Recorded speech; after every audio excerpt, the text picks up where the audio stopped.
Nanda Vata Vata ki City Veni Raturala and a radio Bulan Dua Vata, San Francisco. Me Kochi Kianda Vatabai.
Ya taura nai vola bukan dinandina sa pasirawa. Enta sa te kabuna tale na non davi bukan marauta ki nda be mati na non davi kani na maza o bongo. Nda inda eviti sai matai tiko ni singa di bula kutova bula bou ta bukan nanda kuya ne kajiwa ni bula. Era nangai sema mai na wakanda en kavi nda inda ikina singa ni mataka. Menangai donia kin na matani vika enda satoka kina viti enda indai vinaga levu San Francisco vinaga levu na radio bulan dua bata kauti kenda bata mai enda baga vinaga tio kina virana vekanda era sa sema roti ko mai ena be bonua ena be sai burabura liu ena dau kai baga ngone na be sai viti senga gonda sabo kan bulla kina be sai burabura ta baga vinaga tio kina non da be semati na nomo ni tukutuku na nomo ni baga bulan nomo ni baga nui rongo di bata kede ena radio bulan dua bata gona non da bata ena singa lebu enda inda ni sa siwitongo na tini kandua ena vitu na miniti na ngau na viti vina lebu ngau na mai Santa Rosa California sa siwitongo na va ena vitu na miniti da semati tiko eni era samba di tiko talengango na non dan dau ni bebo ngamaраутaki o ireran dau talengamai ena non da iwasini ngau nango ena non da bata Ora tono visar sa tikongo unaisi mati wai batake Reverend Lal Muhammad ena badi sama talima ena singa lebu enda inda songa ni boka sala na iba ngala boka langa uleleka ni nonda sota ena singa lebu enda ni bula benaga mai New Australia na wasa Pasifika elo mai merke ado eni ki Europe mbongi lebu tiko mai Europe ngo e baka kina na Midlands mai bola tangan enta sabe boka bulo biba kinta baka takitu ngane singa lebu enda pinaga boka lebu na sema mai na be bono ni daga kemini na bito sa kitiko ngoni sala kemini na tiko na non dabi korro boy tauke kemini na tiko bangalala kemuni ena be bono ni daga ongo na radio bulan dua bata San Francisco kauti kenda bata mai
Satanggamu, tanggamu, satandola, tandola, dolando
basua, satangamu ora basua, satangamu tangamu tangamu, satandola tandola tandola, dolandola. Ona ia yare, ona ia, oia mera totoro. Lele mai mbaulevu talele mbili ngandrendre ni vakansa mai talele pasipa nene levu mbula vinaka pasipa na vole usara na sasa maroto ko mai na singa levu inda no moninga una mai viti e bakakina na ngauna ke e kabiti kongo ni singa moniti e San Francisco ni mbula vinaka pasipa bagayandra tiko yani viroto na wakana gona nona tuku merato nona mina bu vale mena bitu toka vata kerato na nganena na bungona na dauvena mai keteira moala mai na atula ni bula benaka malo te vita vasu bula benaka do la vina i vararongo no mo go senitiki go finau maritino i koronombo maimba isa bina bu lebu na bu no memba na roroni go tukaro ko sere amena bula benaka matagali salaniata ni bula benaka salaniata en bonua worongo tiku mekina bagi toka ngo menta sa be bagayan rataki be irana be ngarabi en be bole ni bula ke sare na nonda bonua salaniata andikawa niar ni bula benaka rabau iyo ni na bula benaka daita rongo benaka tiku ni na bonga ni nonda be ngarabi en radio bulan dua bata ertumbo no ni na marama kina turanga nasi en be bole ni bulan duindui en nonda bonua ke bura benaka bole na be ngarabi salaniata andikawa ni sa sema toko mai en singa lebu indai singa tusiti na nonda bonu ebiti ni mataini o kotoba e kabiti ko ni moniti na yoti ni singa e ke Santa Rosa semisi kaitani ni yanda benaka matangali ni bule benaka baka yanda tiko yani wike muni benaka bole bunda bena numi benaka talanga bole bu ilai MT mate ni bule benaka bau nanu mitale tunga ni beira na wakanda era tiko ena bu vale ne maboa ena maka enandi orato Karlaini na kei o Masilina Cindy o Tuna Odelia lo sabati Abigail ke andi mere mai o Kalandi New Zealand bula benaka sa misi kaitani tamatangali ni bula benaka tendo mandana ibu langau ni nonda sota ena singale wenda indai ena radio bulan dua bata e San Francisco ni kauti kenda bata mai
Una me usika lutu ale kina koia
Senga dina ni kara rawa na daka waka kekiwa. Ia endona ka enda wipu ke kawaka mamanta taka tuna bengaravi o ia ke tuna kenda to kakana. Leika na dalo na bisikete na reo bata na sunbells e tinimbulu makau. We kenda tona senga tiko ni driver se senga ni waka motoka kandau Rendre na tutu beto seki. Erto satu wakarau na Divine Pacific Food Mart mai Sacramento merto talaveani na nong ni voli. Rawa sara. We tartarngayani na taliboni diwan 21 saivarua. Merto wakarotaka katalada mai na nong ni voli ena kenangona totolo tua. Divine Pacific Food Mart, Viturua Diwawalu Franklin Boulevard, Sacramento, California. Namba di telefoni Diwan 21 saivarua. Erto ngarabatalangan ni kenali waka suburi ani nanomu yaya. Mai na nonderto stoa kina nomu mate ni katumba. Dendram beka nangola ni kibalilo tena buku ni oso pakadadaka. Sen kita beka na tos nimbula. Ko ni lenga sinui gawa. Nana maki mai kina programu warotaki. Mai vera tau na New Methodist Christian Fellowship USA. Nongu chisu, nongu banua. Rwa na bima manione na kabini buku lulu be Kemando California. Bima mani dua na singilewu ni lotu lewu be Kemando biti. And a radio bulando wata San Francisco. Me kauti kanda wata mai. JJ's Food Shack. E tiku kete kena na kakana boka biti me pakana kokonda. Lobo benga ni ngai kani doitu na bundi na ndalo se tapioca. Na kakana boka malangi me pakana steak pakaya loka kena coleslaw. Wee! Na kari toa sa wadha badina na keni kana. Kaya tiku talangana nondo specials and lomo ni madawa. Dau tamba na Facebook. Na doi ni tiwa ya na bani mandrai pai ke na bungatale. Gore na JJ's Food Shack. Viu Valley mo Billy Jean Street, Santa Rosa, California. Karo talagang rato dili mo yang may Santa Rosa, may yato sarani kinavato. Giritirto sana kinavitu sa mabitu tolo vio tolo dundu al limono. JJ's Food Shack, Santa Rosa, California. Na nonda wata kay City Beni Raturala.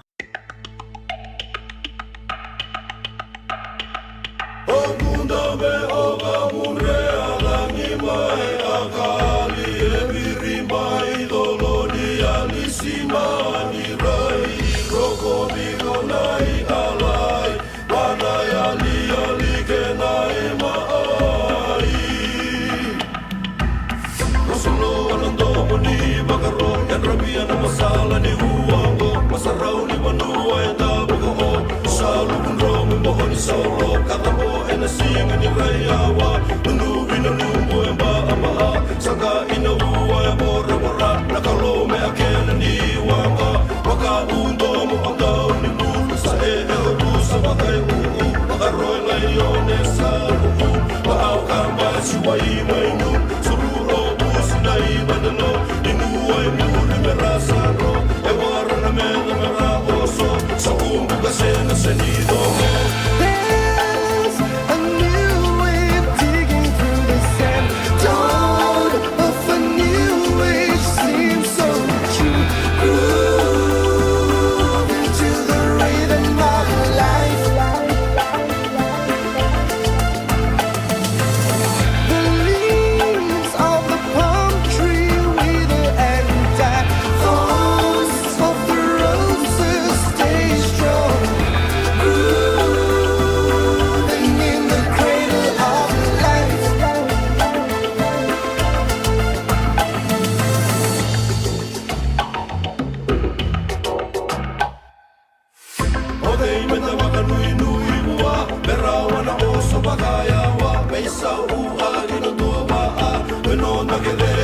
Sarap na paluwa na loko na maaniku alano ase udo mainduru me baka sa sera na buku bigay kita na ang inibumu pakalolo mo erano no ben iwara ni de merama wakan oso ni mula e mesawa nalawa ni mula sonia koma meda uinde na nasasa narawa na mula rawa mamina uragi na meda mendaya wal obi ilamani mendano wa. A new way of digging through the sand. Dawn of a new age seems so true. Groove into the rhythm of life.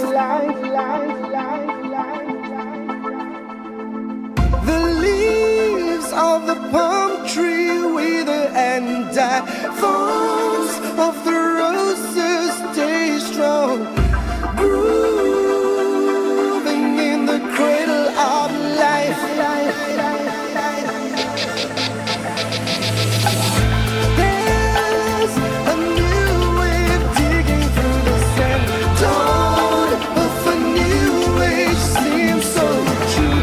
Grooving to the rhythm of life. The leaves of the palm tree wither and die.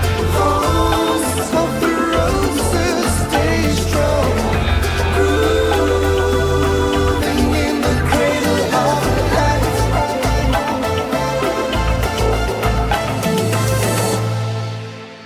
Pinakabukali besar to sa bukan bulat ko yan niya na Rosiloa.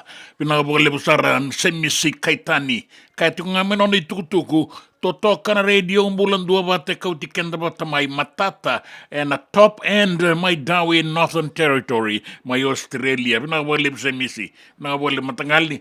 Ema saba bula binaka ema. Bula binaka Ronnie Ratabola. Ni bula binaka may napon wale po Amerika iyo. Sabo kan bula list ko yan. Wike muni Ratabola totoka na serengo na PWD Walu Bay. Dinakabukali toka ingali wise mbula binaka turanga weka ngonga na parata isibuni sabu-sabu sanjina meratonga ibaw na numitalitunga na nondanga una ni besemati na bata-bata na singalebu inday na maramandi konesi sabu-sabu secondary school binaka binakabolebu ema saba binakabolebu meratonanga na numituyan na nomuni tiko-tiko domoni rai totoka may moni nuku ng bukelebu kandabu ngayon na numitiko na buwa baleta mabua kay ilaw toka bukang bimbi ben na masaya sa batale may nikua endo na yung bakinin no mumbula bula happy birthday Sanjina loloma tawela ni may Newtown kay nanomo momo may Australia o elesi wong ni bula benak bula binaka elesi wong nuita kini binakat ko ng rakin na tembar totoka na roka katambuto sa bula binaka elesi nimbula binaka talanga na sa siya matiko maikila so sara-sara walenga binaka talanga mi sara-sara sa kuya na nonda sala ni besya matiya na singalebo inday na nonda bata-bata and radio bulan 2 bata San Francisco di kauti kenda batamay.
makina mundelani au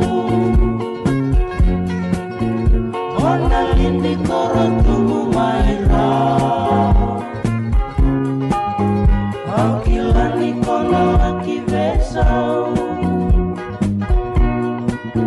nomu ngito kono mula marau akilani kono akivesau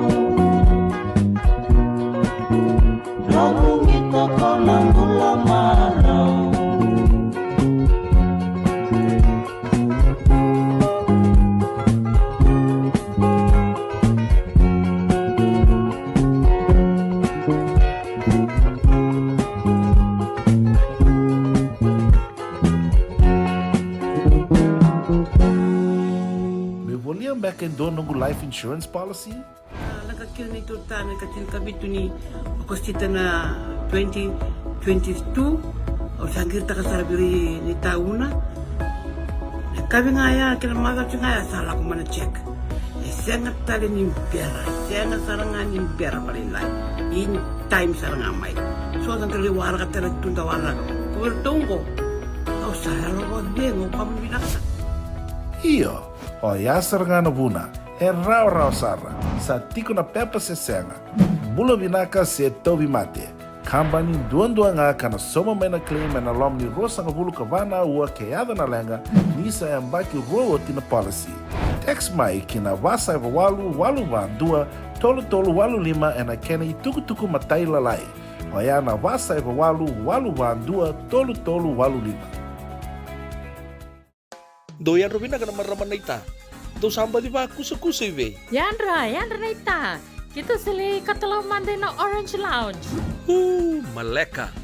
Kuwarsan ba di kata-kata pinakasar tu nga toboy, simpang bakaw. Gay way dala tu kinambat. Koe serengan kori, sono ngono santa pinakat serengan na kenta kakana. Di na to zoko. Kaya kita sana berata ini bagai singelebu, kita sana gali bagai kabi ngaya ni kena. Na Orange Lounge, katalaw bagai singelebu sa bagai kabi, baraw tayo ito bagai manggosang gay totokan na buno ni kana. May namenda to with unity, kanay bagai singelebu sa bagai kabi, may baka na bagai sekera, na sui, ikatabuteke, roro bagai lolo, kay na vida tale. Giraraw mo kila na menu ni singoya, na Orange Lounge, tolo-tolong dua, Orange Street, Santa Rosa. And dua tala na tamang ni Bingarabi ni Divine Group of Companies.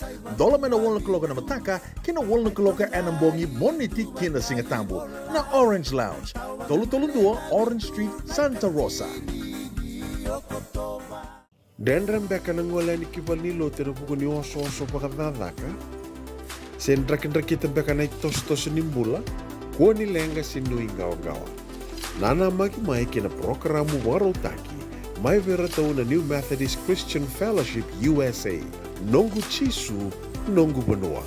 Rode na bimama nione na kabini buko lulu bay Kemundo e California, bimama nindu na singilewu ni lotulewu bay Kemundo e Viti, and a radio bulando vata San Francisco, me kauti kanda vata mai.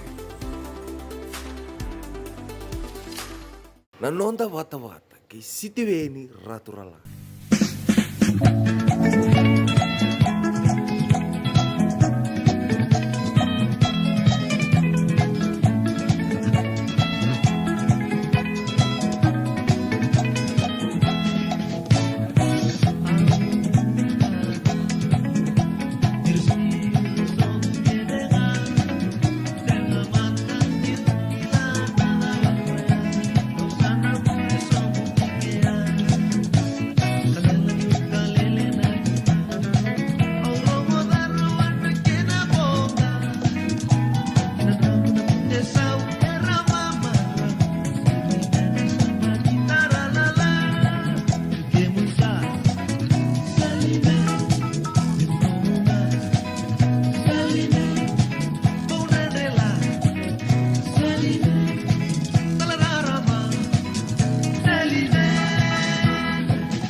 tangata K-Roto and the Golden Dragons. Saliman.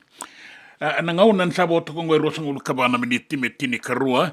Nangauna may biti, way rosang ulkabana miniti lima na kaloko ke Santa Rosa e San Francisco. Sa ngaunan ni talatala Lal Mohammed. Kaya kaya na besaw na lutu isale, me lesu tale, kinakena ibo raungak, andon donu, bebe ngarabikin na, na tigabu na teitei. Dawa rangot man dabi na talatala Lal Mohammed. Teitei, rauchi ko na ilabo. Laba, san ram na buchi ko ragi, sa rauchi ko na ilabo, sa somichi ko na kaya laba kimay. Sindang bebele tu. Songa soy kendang gwenda sabi ang garabi chunga. Tei manda. Te manda ndoi lomen lo nomu ndona longen nom tabioka nandalo. O ba binaga binunggu bagataw sa tei rauchu keto sa tei chu so na ubi. Rauchu so na ubi. Rauchu so nandalo. Ndon raw 5 bulan nandalo keto sa tei rauchu. Benada ba? Meto keto baba rauchu ko na bosniamba ko dagli. Na baba raw. Kun babarau cikun ditakan cikun dona kan mataka. Babarau binak. Na istri ni lotu. Le subatale na kama kawa ke kai binaka do toramai. Wale sia mai na kaya. Wer nangase relako, rambuno, era taumbale, era kosoba na wai. Era rambe ata na ulni balua. Kendango via cikun na pajero. Arau mai lebu cikun na kete. Alele mandana pajero. Langan do tamlalaga, no kalaga. Boleh mandan do nalur vital. O deigo, kuni boleh do nalur ker. Lebir na tal metaka. Lebir na tal ngona le vale setal mai na image ni lotu waisle kandin. Ya, dinasara na tal bina boleh na nomuni daw na singale wenda indai. Tei manda tei ke sa saule buti ko na kakana rakun ruti ko na le ni no mai biti. Ye me ye na tei. Satu ngango na gele, satu talangango na ibure benaka menganit kenda. Da baro rongo tiko ya wena talatala Lal Mohammed. Na gele so tale mai ni oti endua na awa. Erto awa to kongo nan ronrol langi kei na uto solo. Membeleti LSC Wong. Na lomani tembara na gabo kambula benaka Sherry Vandinga. Bula mata. Kalunga tatiko sama bulangango bina bolebu San Francisco talangango bina bolebu da bisa maditiko na singa lebu indai en nonda ngaunango en nonda bata tu mena auto solo tu langa tatiko na ser makawasar tu sanga ibo boya na kene langa ne tala no anga ningito mena moirani nonda bonua na timi da bambeka kaila bakimai na timi ni sambeto na timi ni nawaka na non ratoso da kengo na kainda umaka ongona mbulatale kena ratu kowayata.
Hooray!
E na muna ngauna na levo ni nondo soso enda sa senga sarangan nikila na dapat menda baka talau taka buka sing lewu taka siapa kaya kapitak ne ka kuni lo malenga sa tipin dono munua e rauni buka dingo ikimuni waya na JJ's Food Shack Santa Rosa California na be matangali kaka na tipgina me baka na karitua waraisi na lobo palusami na buwaka na kaiwa soso na dalo na toa na kokonda bainga ni kena gamure na kaka na buwa balang me baka na steak gai baka loka tabioka kena coleslaw surua Otat ni, kailan ko bata na kaya na pie ng bani kay na manray. O yan na JJ's Food Shack, Santa Rosa, California. E rosa nga no direct message virto, giri nga kina vitu sa iba vitu, tolo dio tolo dundo limono, se, o nga wali sa nga lito miko may nanomota, e na dio maluma Billy Street.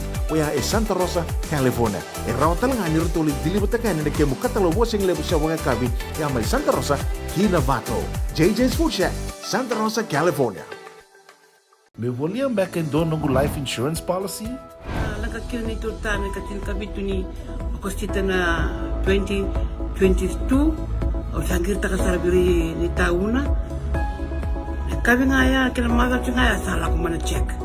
Sengat tali ni pera, sengat sarangan ni pera palinlay. In time sarangan may. So ang kaliwara ka talaga tuntawara. Kuwertong o saya ro dengo pamilaksa. Iyo. O yasar nga na buna, e rau sarra, sa tiko na pepa se senga, bulo vinaka se tobi mate, kambani duan nga kana soma mena claim na lom ni rosa nga bulu kavana ua keada na lenga, nisa e ambaki rowo tina policy. Text mai kina wasa eva walu van dua, tolu walu lima e na kena ituku matai lalai.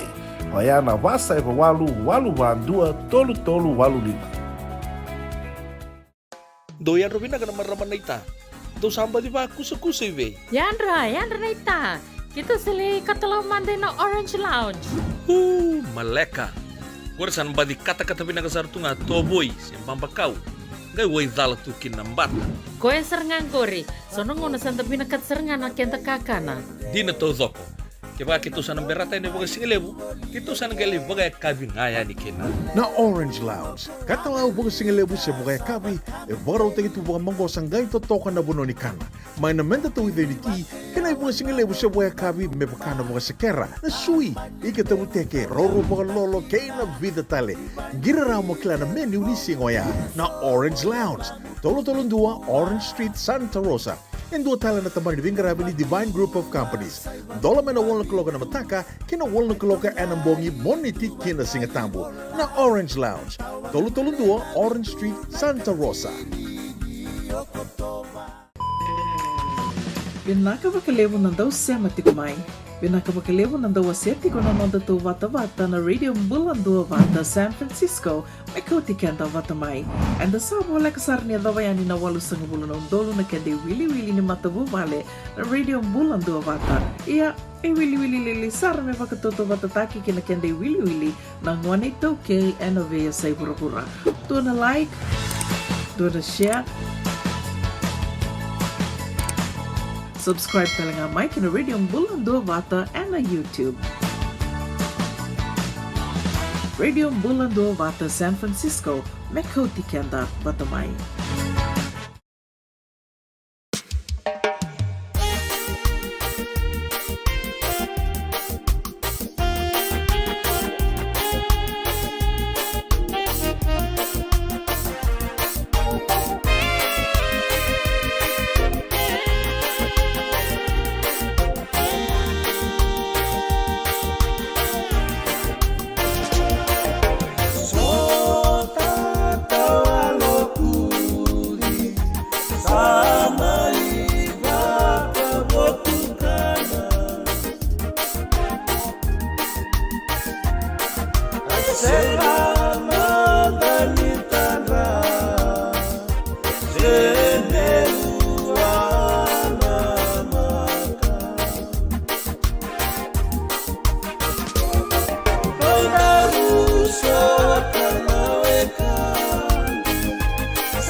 vai mulidi tu ake musere Kananu mituni sota Tawaroku di nasara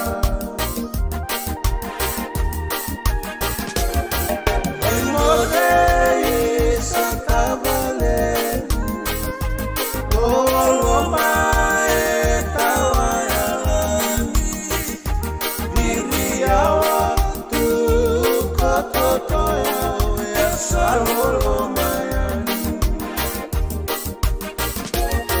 Memorei satabale Golo mae tawayalami Diriawa tu kototoya Salolo mayani Diriawa tu kototoya Salolo Wano ina vinaga tukani weke mani na wakarorongo tukana tembara mai viti na singale wenda inda ina ngauna mai keri sabo toka e walu na miniti me tini karua na kaloko and dan na rongo dai liu na dau mai na tamada da ni visa na rongo dina itukutuku na nonda banua na itukutuku ningito na vesa ibura kenan raki na tini karua na kaloko na singale wenda inda sabo kambula tukani we le siwong mai nanga voka lebu madala sara resiki tu na kaingo binakapakalebu Sherry Vandinga may samambula binakapakalebu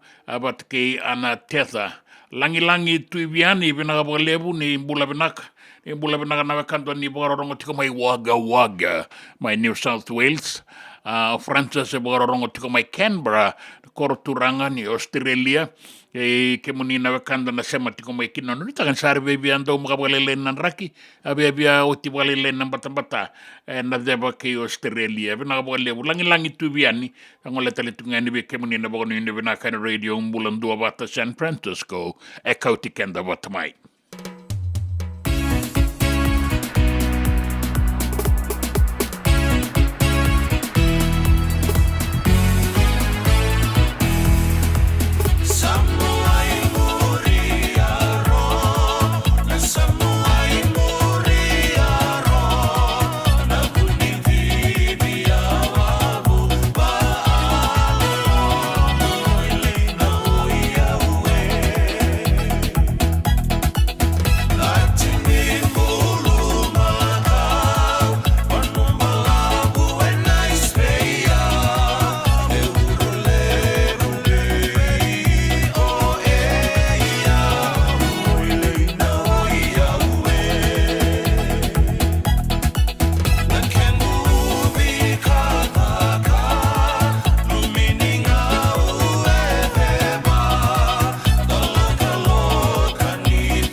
ko tiko ngora tando mo mai na mo irani non tapa nua mai viti ngauna tiko ni tando mo ngora to bagarita tiko mai na solo mai mba ren dua tali tiko ngana norto geng ni tando to so tiko ngomba le tani ngole to sa baru la mengo na wanga de wa bondo suka me ba kasranga na wanga ngai talo no taki na serra na rona pina ka le bono no ni sama tiko mai na borong kin tamata ni visa ke una isi matiwai ni rakalonga tanangwa ne ratatau naki karatala di baga binaka mena non rabe vale. E kalonga tanangone e solibua e 5 walanga na miniti mai ve nau ke ngei. Kalonga tanangone. Kente tonga kilei kwa ngande to dhundru. Ko embogi bango to kilai na time me mo de kina se warai. Ndona rauna pasende na mbula ni ngone mena mbaki 5 kina tina walu sanga bula pasende nona kilei kwa yongas ni buli. Chini ka wala pasende nona kiliko na leo ni koro na bisanga na bibuno ke denga iba e ruanga na pasende na nonda rukiliko na itumutum ke o vekila na mbula ningo ne ngai ko ribuli girmo ko ngasni buli ngai kende to ngai girmo ngasi buli tu ni mayo ke tu ni mebe o tu sela imbutako ora yo tu sela tiro imbutako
tukutuku na nonda banua boga reita ke mai ni rausanga ni sema rawa tiko boga binaka na isoko songo ni rakabi na nonda banua na Fiji Rugby Union wata ke na matani tu tiki nango ya boga reita kana speaker na mbosa lawa o ratu na inga malalam balabu ka boga reita ka kina ni na binaka ke merala ibosa boga ndondonu na binga una ni mbose na mata mai na bi isoko songo ni gito na union mera kauta nikina na veitikina eso era na numa mera veibuke kina na Fiji Rugby Union ni rana mbose mera laki bosta tikina ngoe bora itakatalanga na minister ni tambangone kina ngito o saukuru kaya ni na veibuke boka lebuke boka era laki bosa boka ndondonu na ngauna ni mbose na mata ni bei soko ni rakabi karalewe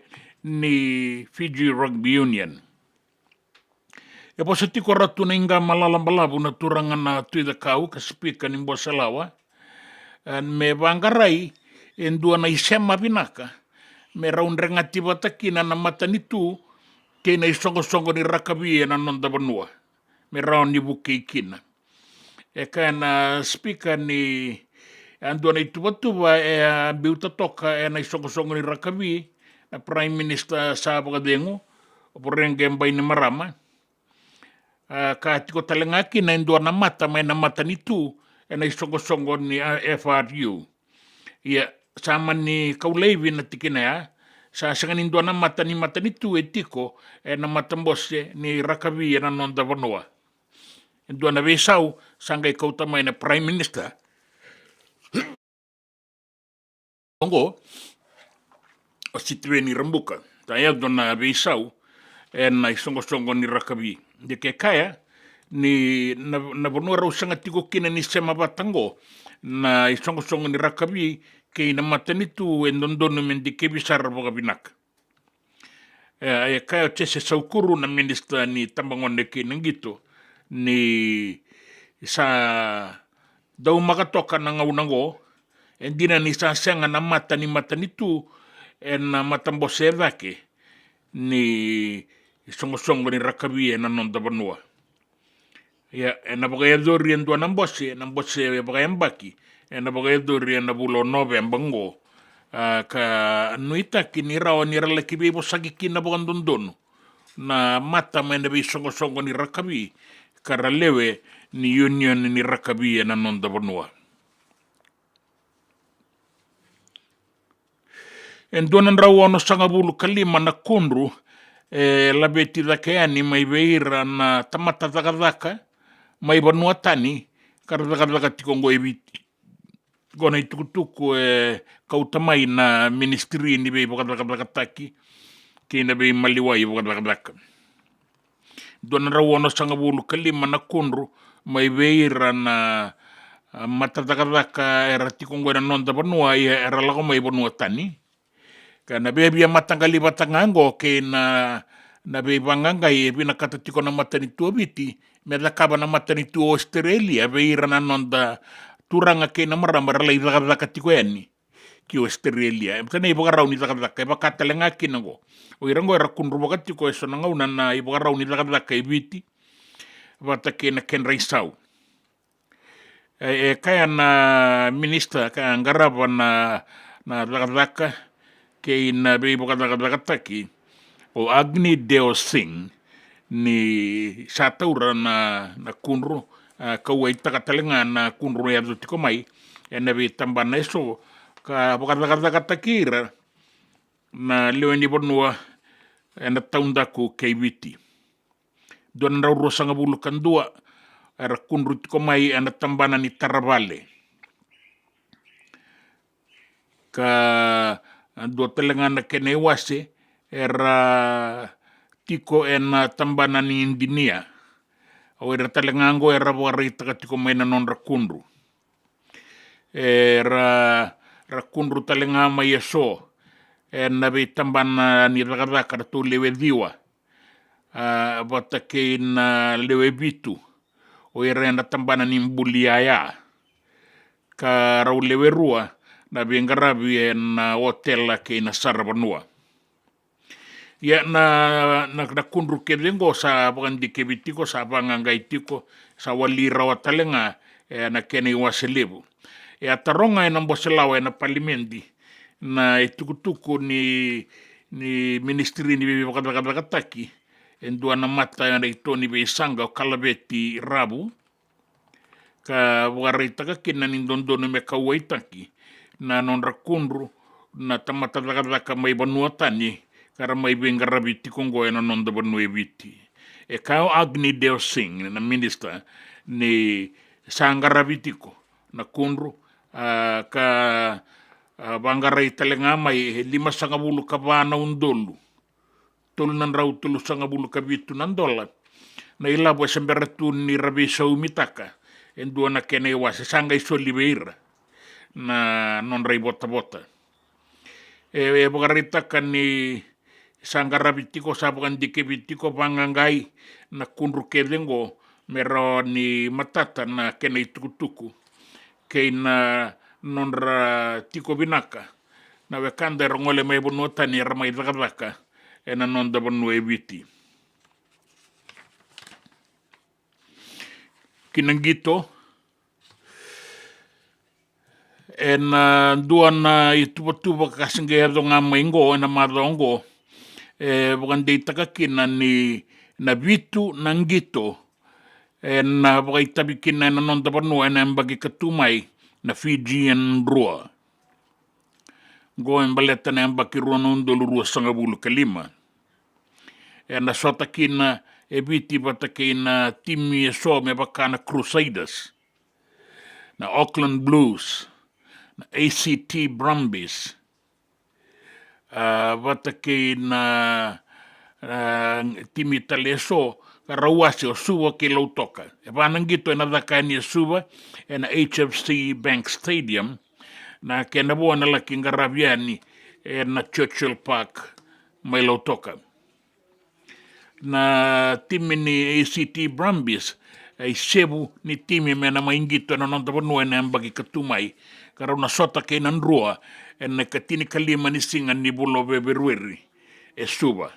Gone matay ni ngaw na may maingito kinaibiti na timi ni Brumbies may na koroturanga kay Australia. E pitu taudoko na sota-sota ninggito na baki maingo na may bagay durian na nontabanua e ba na bagay durian HFC Bank Stadium na kenabo na Churchill Park may lautoka. And sanwi takakina na beitokon ni beira na turanga na maramar daw tokon nang gitora kabiya na nondabanua baka bimbi and the Fijian rua. Na timi ni Waikato Chiefs and gito ike and na ikawalu ni Machi the Crusaders and ikalima ni Epireli. New South Wales Waratahs and Epireli na ikatini kadiwa ni Singa. Na Queensland Reds and Bulome na ikatulo ni Singa. Kaya na Auckland Blues and na ikadiwa ni Singa ni Bulome. Kaya kidengo isuwa. Wakarita kimay ni erasaba ka bakarauti ko na ngaw na be timi so ka nuita kini ni duan na yang bakibinaka ni sota-sota ninggito and Pacific Rugby na Super and yang baki katumay baleta ni rasana tiko kina na kenandau karena may bakarita katalinga na iwale-wale kena ibuki-buki ninggito may beira na timingo and na beya sa ibura-bura na timi kau-kaua and na beya sa ibura-burango era sana mainggitong na nondabanua na sota-sota ni rua kana bagay dori na nondabanua may New Zealandi wata kayo Australia. E kaya o sekoli ni sau nandaw ni watabulivdi ni timilewa abitu ni vinakatatiko me labetata ke manda na ibugarau ni kabakoro ni timilewa abitu. Kabugarita ka ni lulunga tiko na timi ni biti na tikinango. Embera sonangau na ya kusura-sura na nondoto kabakoro sa ayali na ibuki-buki. So kanda ukune na timilewa abitu ni biti na bingau na saoti. Ya, bugarita ka kolinisau na embakingo kay na embagi katumay na sasangat takakina me labetidak na ibakatangin dengan dinggito na nondabanua abang bimbi na kambakor sa rauta tiko na biribirimba rauta taliti nga na mangosa etiko beira na dorbo na nonda rawata na polo na ngau na bingati takikina na scrums na line out ya saboti ko nga nanroto kabakor me nganggaza baka binaka me totolo me saba-saba me rani matatakina na nanroto ngito me baka iliu kaya kolinisau di solitu nangalala beira na daunggito era sanding itake kabaka rawati kongo me ranggito na isongo-songo ninggito se kalabo era binakata me ranggito kina era sota ninggito leo abitu baka edoritiko na nondabanua kina itukutuko ni via sai vura e sa sangata ki tikongo me raulei vueti mai e rua nanda ubuka e mali walala karau se dili wolingango e tawada sa lesu mai na wanga ni mali walala ka kauti raukina e rua na nanda ubuka e mali walala e rau se tiko wolingango mai madawa kasa abukayani asa andoko uliani ki madawa e na singa bokaraua i endo na wanga ni mali walala me laki kauti rau mai na leo e ruango o Butch Wilmore wata ke Sonny Williams ka sa bukayani na singa bokaraua na wanga ni mali walala ka tobole mena lai bue ti rau mai na leo e rua e na bonu rau tiko kina endondonu me walunga na singa na non rautiko mai mali walala ya sa resibia toka na ngaunea ka sa riba mbitaki na lenga na tarai rau ke baka indendeta le na non rautiko kinan raki na ituba ganin raki e bugarita kitiko maingo ni mundre toka na toka lau en bimbara bi na non da banua ya ngauna bataya sa kunitiko kinendua na uanin raki suasua salabata tiko mai ke na ukuni loloa na tauniuda en non da banua mai viti kana pakatoka kena na kena ituba kingo me ado na singa bukelulu ni mataka ni dambe na bula bo kotobo en non da banua ka bakaki ne be sai burbura en be imbarra bi so en deba ke viti lebu me teke bu mai inabua suba no sorry kauta ni kina boliku ke tailebu se rua na mosi na itasiri bakakina en sana etolu en boliku na deba ke mbua toka lau ke maduata na sano da konrobe kena bianuan me teke bu menengele lebu kauta ni ki di kombia le sutale mai ki tabe uni ke laudala ni ki adata na sano lau ke na sano lo mai viti en umani talengakina ka oka kina na tu kandabu en deba ni non da banua en tau banga una na uda ukuna lolo ada seua wana wasa ka mbula toka na sona ngauna na toka lau deba na kuru na banua kana liwa toka ngana toka lau seua ka bora na wasa do ai mirroring a choto amatakoa imbula bena ga mai rotuma sarungo za tingo na itukutuku nin raki na itukutuku na be sai bora na itukutuku ningito ke na itukutuku ena nonda banua na nonda bata ke siti veni raturla Tao kilangin sa vanua Leo samba si kalawani bono mo sana kabuta Kalau sambu la wani ngau la tamando na sani ko la masana kuruma Dalai buru sabura buru sabura buru Indene asame sama sumo kina mekin ruwa sana ruwa Iau vanua rambeta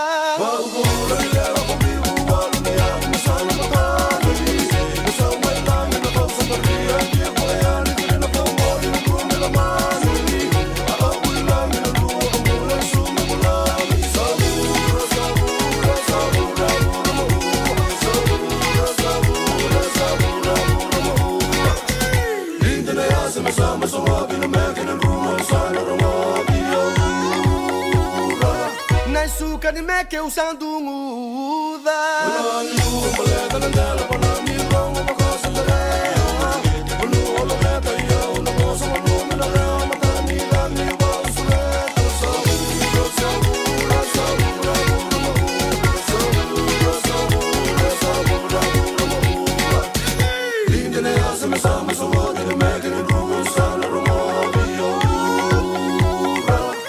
Lawa ni me que me sasuka ya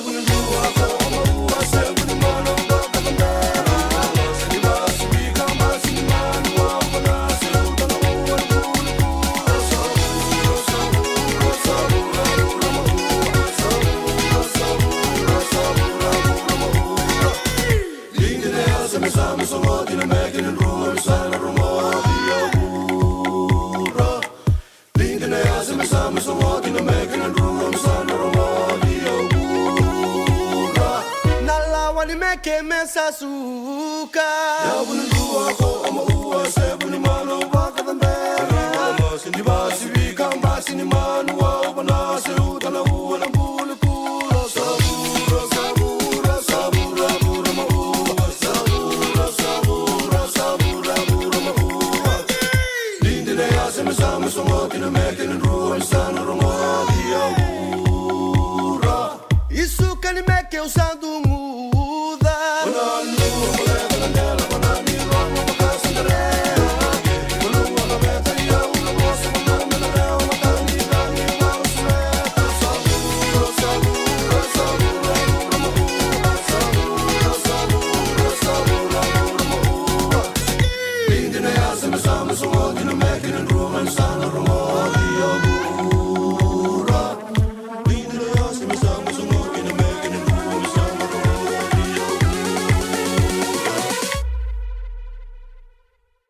Me voliam back in dono ngu life insurance policy?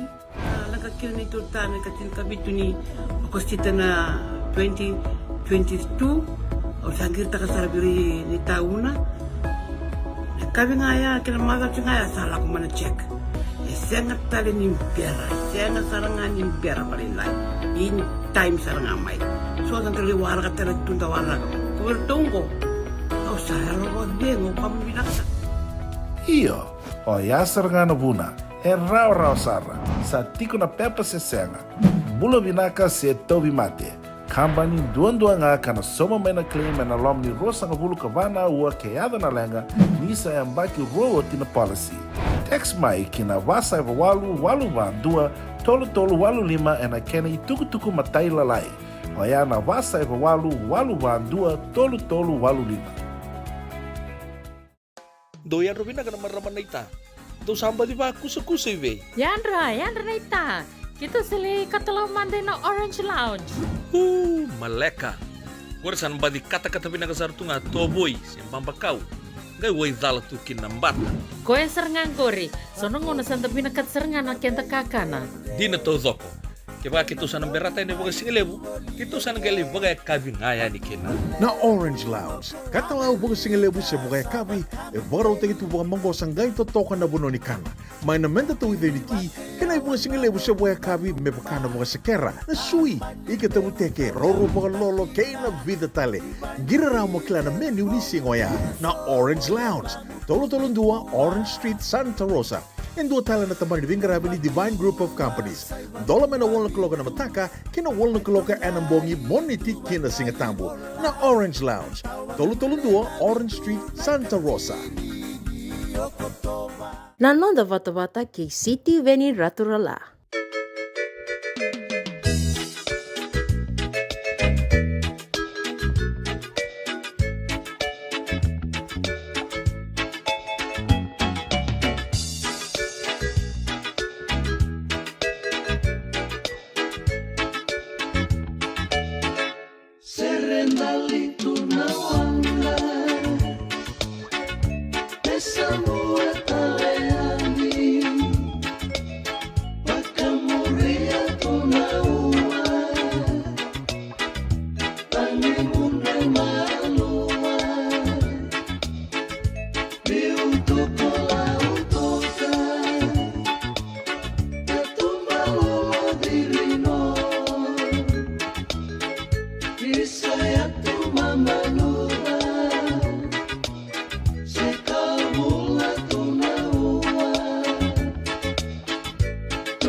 do tani na ngauna. Tabo vina ka bo le wirtu na kamunin de lai kande keira na be mata sere era be bo marauta ki tiko ya ni na singale wenda inda na ngauna mai witi di sibitongo na tini karua na rua sanga bulu ka tolu na miniti sibitongo na 5 na rua sanga bulu ka tolu na ngauna Santa Rosa tabo vina ka bo le vina kai kai na ki mai ni rungu tiko na koroturanga mai suba ka be bian raki sua da boga bina ka tiko ke muni na daka nga maroro ina mbula ta toka na kena isulu menta mama da toka boga binaka ni roni beito wikina na matitaka langi tu ibiani yani mbula binaka ke muni Daniel kune kalongata ta toka tu na bengara bingoe rewa yesuba wambula tiko mai rewa ya Daniel kune kalongata amai maraya Julian Wanganilal Arnayandra ngonga ne anuanu kay ragiraki na bolebu ini se sura bulau dola bina bulau bosa taufanga murusan bulan nongu weka kalau ngata chiko dan nomuni bingarabi turanga weka iya na deba ni rangi enga tua ni masediwa nomulingan nomulanga cena yaba miliana marama ni bulabinaka na marama kai totoka na bingarabi Vina tiko bole buna sema tiko mai be Mrs. Mbale bosa idake mai daga tiko ngango Sonoma County vina bole buna sema tiko mai California Church Luka weka mbula buna tiko bei ye bukan beka mai na kaimbu mbula buna weka borongo tiko eningo matai kan dabu lebu housing nraki uda yan dinasar kay nagitiko may ni nraki uda tiko may nonda mesula membose na ibalu yan ramalaka matagali the rumbi tikongo na tining and along Kiwi Shepperton me kay mamimbaw botay tunga may na duana ser kanimarau binakabalebu mesula membose na ibalu ditagito sa binakatiko na dagadaka to sa binakatalengan na makalay binakabalebu saran nom ni besa matitiko may na singalebu inday and then ngay bororong tiko na boni tubo beka utikende ni kinandua na kaloko na singalebu inday sa watale tiko ngango na italatala lal Muhammad me semate ni nanonita na singalebu inday and bata in radio bulan dua bata San Francisco eka utikende bata mai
JJ's Food Shack. E tiku kena na kankana boka bitki me bakana kokonda. Lobo benga ni ngai kani do itu na bundi na dalo se tabioka. Na kankana boka malangi me bakana steak baka elo kena coleslaw. Wee! Na kari toa sa wadha badina na keni kana. Kay tiku talangana no to specials and lomo ni madawa. Dau tamba na Facebook. Na doi ni tiwa ya na bani manrai pai ke na bunga tale. Gore na JJ's Food Shack. Viu Valley mo Billy Jean Street, Santa Rosa, California. Pero talagang rito dili mo yang may Santa Rosa, may ato sa rani kinavato. Girit-rito sana kinavitu sa mabitu tolo dio tolo dundo limono. JJ's Food Shack, Santa Rosa, California. Me voliam back in doon ng life insurance policy? Nagkakira nito tayo katil kabitu ni akostita na 2022 o sangir ta kasarabiri ni tauna. Kami ngaya kila mara ngaya salah ko mana check. Sengat tali ni pera, sengat sarangan ni pera malilay. In time sarangan mai. So ang kaliwara ka tala tunda wala. Kuwertongo. Au saya lo dengo kami binasa. Iyo, o yasar nga na buna, raw sarra, sa tiko na pepa sesenga. Bulo binaka se tobi mate. Kambani duan nga kana soma mena claim na lom ni rosa nga bulu kavana ua keada na lenga nisa yang baki roa tina policy. Text mai kina wasa eva walu van dua tolu walu lima ena kena ituku matai lalai. Oya na wasa eva walu van dua tolu walu lima. Na nonda wata kei siti veni raturala.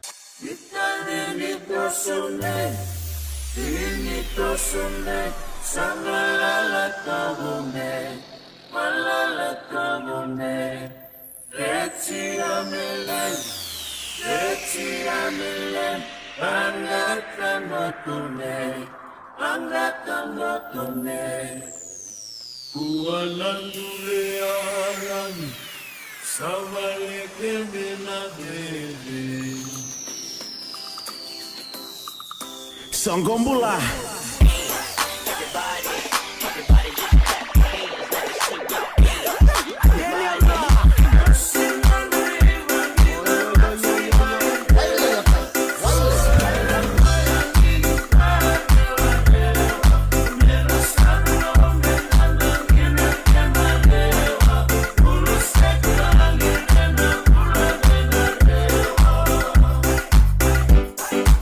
Sude mama.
kere bunde pina bole buna sema tiko mai rabang marau tai kenda tiko na mata serendingi taki me nda sema tiko kina na singale wenda indai na radio bulan do batau barita ka na tuku mai nonda nin raki suasua bebi ambatan na bonua bulan tiko na dangi se wawara ni bora na wasa ya raki mbatan toka mai nonda na bole ini se sura bosa binaga bole bosa taufanga ni bula binaga weka kalunga tatiko na bengarabi na singa ni kuwa binaga bole chochi suka barongo tiko mai matai kai mainda builebu housing sinikla ngau ni sala ya matai ka se ndua mbaka na tiko ngai kya mainda builebu katiko mai ndraki uza mai nonda binaga bole ana fata fei malona bengaravi malo telengana sema mai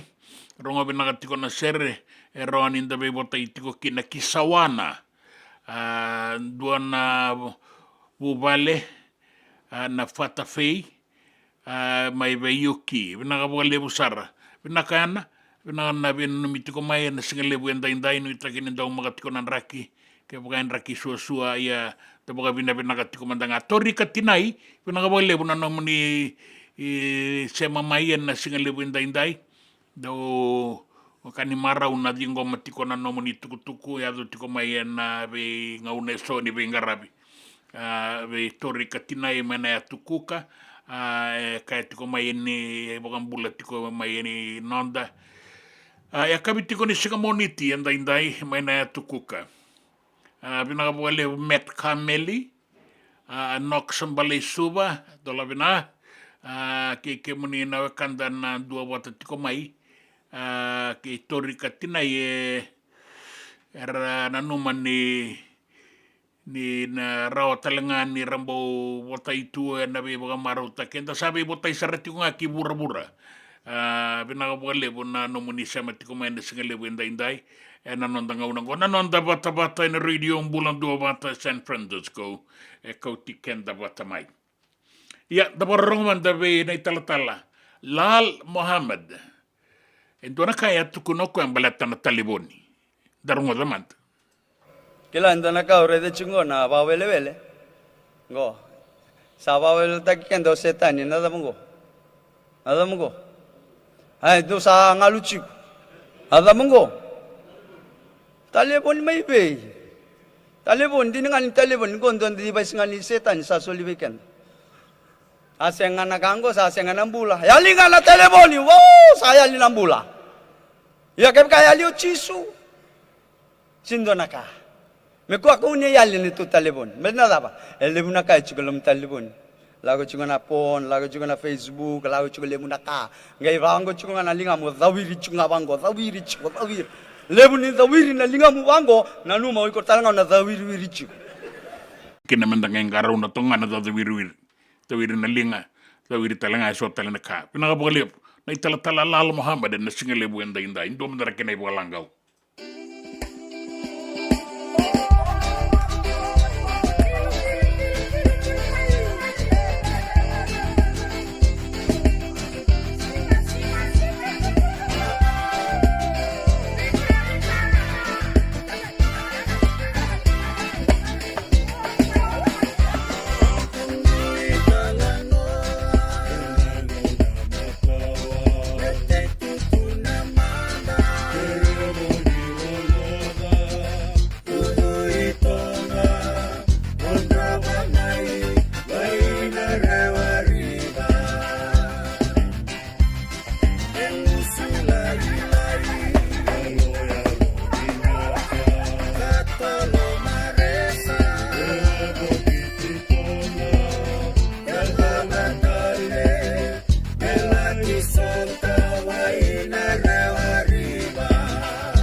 Senga dina ni kara rawa na daka waka kekiwa.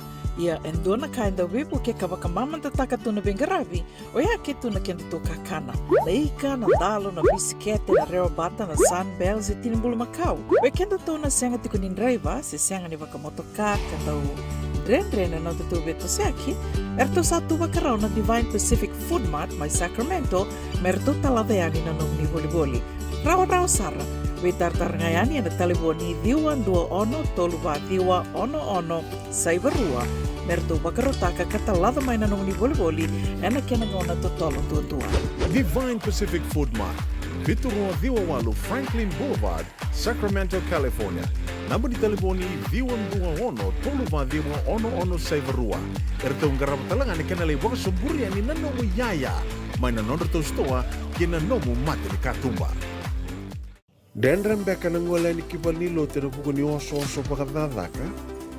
Sendra kita beka na tos nimbula. Kuo ni lenga sindu ingawa. Nana magi mai kina programu warotaki. Mai vera tau na New Methodist Christian Fellowship USA. Nongu chisu, nongu benua. Rongo na vima manione na kabini buku lulu bei kemendo e California. Vima mani dua na singilewu ni lotu lewu bei kemendo e viti.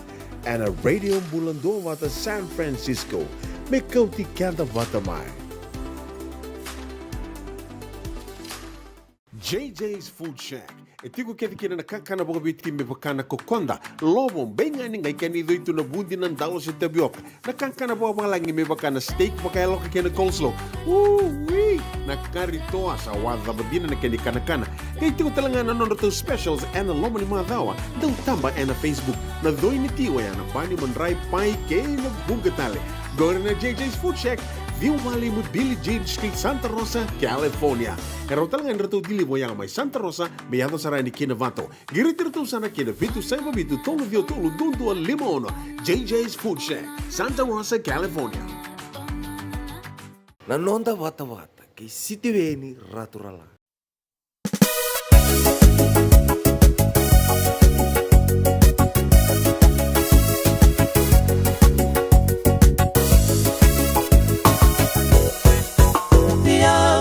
Si amai nawe angu Eula mata nongu ba ayatu yatu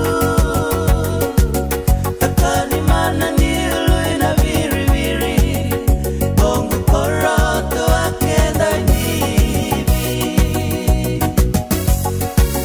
Pimalu adu wa amula tamana Peira ondo ngone Sila unrovera ramba Tangi modi avimita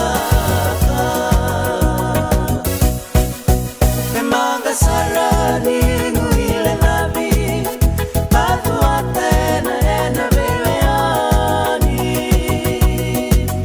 Toa ebu vante mulatangane Ia umulare aturana vale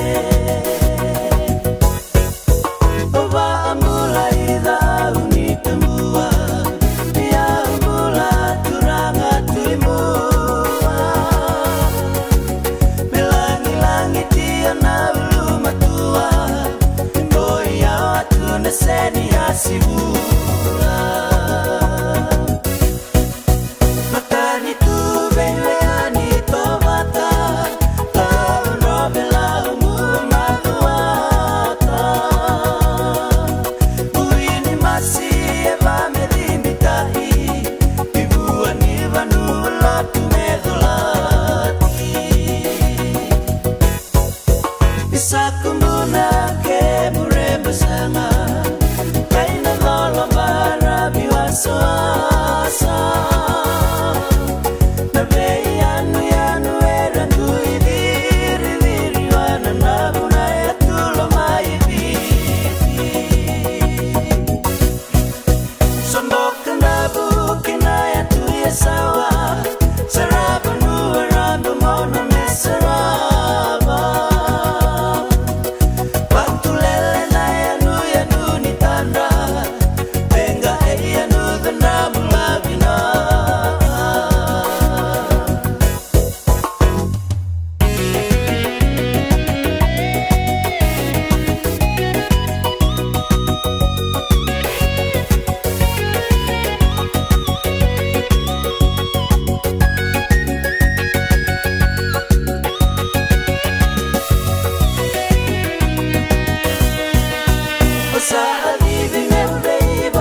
era tu sabungan bulat yungon wekanda en lomani tomba era boa pina katale tunga mai ni rasematiko en be ngauna ni bengarabi and sematiko kina en radio mbulando bata San Francisco kauti kenda bata mai mbula pina kambale rotu mai soa mbula sia ronga si ana sere e baletana sere mai nonda lolo matiko en Amy Street e Turaki pina kabole Knox mbale suba pina dola pina rigi e ke monina kanda na sa sema roti kuma ina singa lebu indai e dinan ni raki sua baka turumboto e baka tulolo na lomalangi dau magatiko na raki ni tagadak e ke monina tiko en loma di bali bola na bola uni tagadak so kwem sa baka bina gatiko en kina lolo matu en we ke moni na wekanda oni tagadak tiko en singa lebu indai no danga unang ganda maru tagatiko mai biti sa maru tagatiko kina ne matai ni singa ni bula Oktoba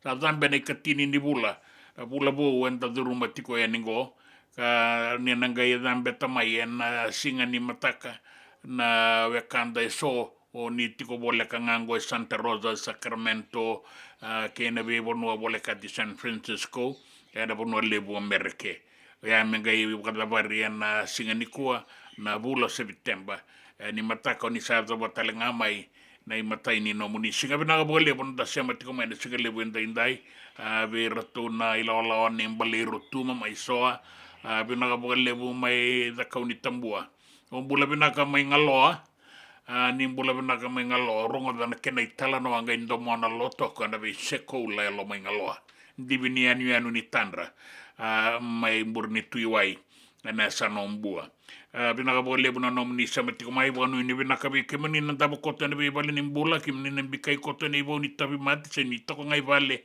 ni takini ndai na singa ni mbula ela takini ko na singa ni mbula na singa ni be bina ka tingona no da bata na radio mbula ndo bata me tawara ka kina na itukutuku na no da bonua ke na be sai burubura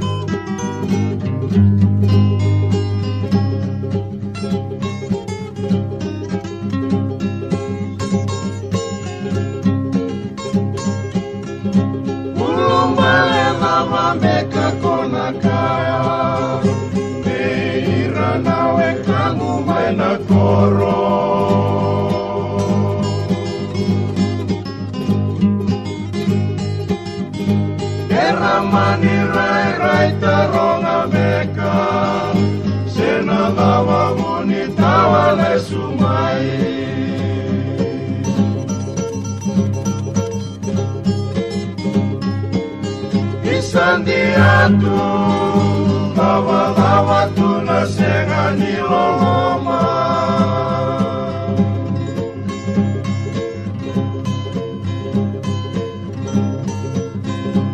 etu muria unara rawa lebu nongu sanga ikiwaya longu mai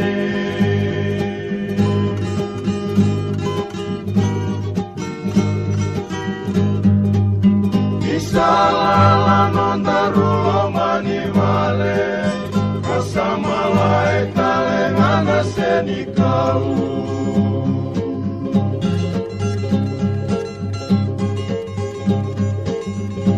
Nomulako Para rawat akan dinawakalebu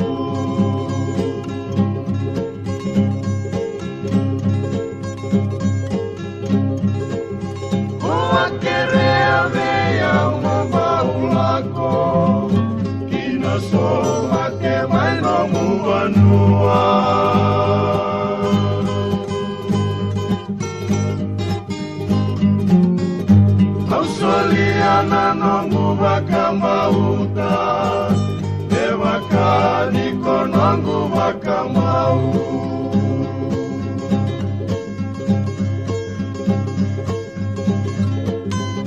Kuilala Lalandina nongu bakanui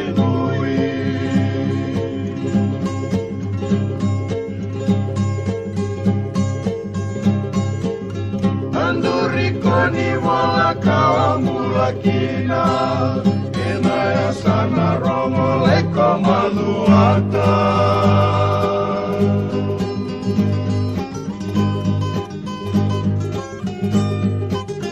Kila italenga meko mama singa Koe nakawai kami kamira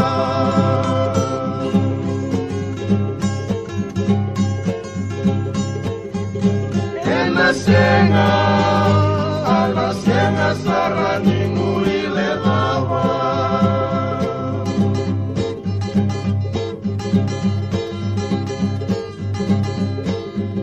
Luciana makavina vinaka, kakano munina ungaraviau.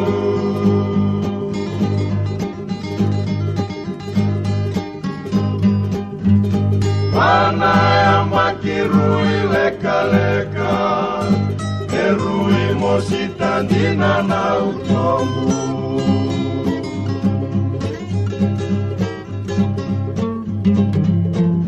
Bisang diatu nonggu tangi mena ya moliki vei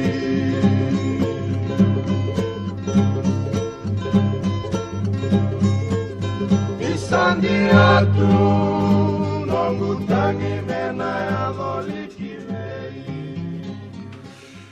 Taparorongo manda kina tamatadaga ni visa be una isi matewai en singale buenda inda ni berni tukutuku ena non tabanua kina be sai burabura.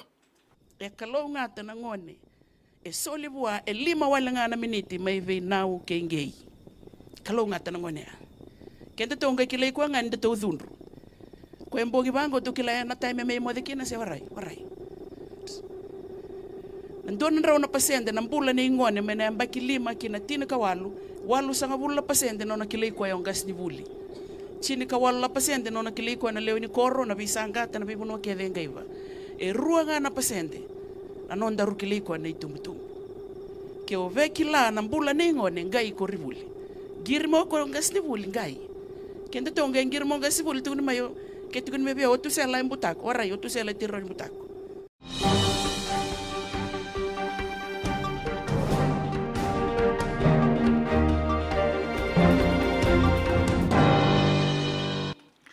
Ai tukutuku ena non tabanua.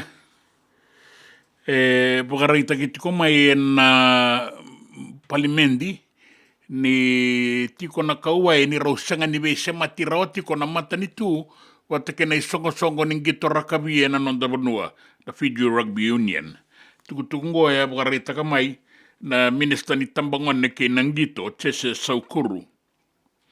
Pagaraita katalangana no na kauai na speaker ni Mboselawa ratu na ingama lalambalabu ni ibakae rau beidala titiko bagalebu and bengarabi ni Fiji Rugby Union watake na matanitu ndo na bono ndo na merau be sematikina liu ya dua tiko na matanitu na isongo ni rakabi na no dabanua tiko kina ndo na mata na ngauna ni bengarabi ni Prime Minister Bogadengo Borenge mbay ni Marama.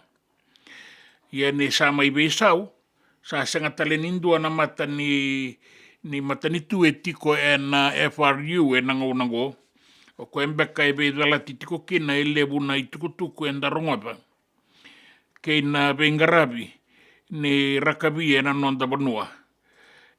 Bogarita ko Saukuru ni sanga na Prime Minister Siti Beni Rambuka me be semati boga binaka nganga boga binaka na non robe tauriling ataka na isongo ni rakabie na non tabanua ke na mata nitu na be kaya azutiko en isongo ni rakabi batawan bimbi beir dan daungito enda sarong azutiko sabi dana madao na non da be talano ataka tiko mai na be dala tingo ni Fiji Rugby Union ken mata nitu ya nui takitiko ni rawad ni baka me autaki me roni to sobinaka na bengarabi kaya tiko may na minister ni tabangon ni kinanggito ni ruasanga bulu na undolu nandola kaya lataki beira na daurabo na sota ni Olympics may Tokyo may Japan ni Sasoli sa taura na i bota ya.